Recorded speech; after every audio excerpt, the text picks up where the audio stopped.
న్యాయంగా ఉందా? నేను మిమ్మల్ని లవ్ చేసే విషయం మీకు తెలీదా? ఏంట్రా ఈ అమ్మాయిని పెళ్లి చేసుకోవడానికి ఎలా ఒప్పుకున్నారు? నువ్వు అంతగా ప్రేమిస్తుంటే ఆ విషయం నాతో డైరెక్ట్ గా చెప్పొచ్చుగా. ఓకే, నేను డైరెక్ట్ గా చెప్పలేదు, ఆ మాత్రం అర్థం చేసుకోలేరా?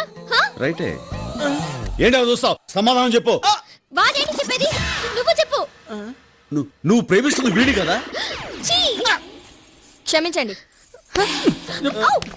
మా కాబోయేవారు మాత్రమేనంటే నేను ఊరుకోను. హ? అంటే మీరు ఆ, ఆ?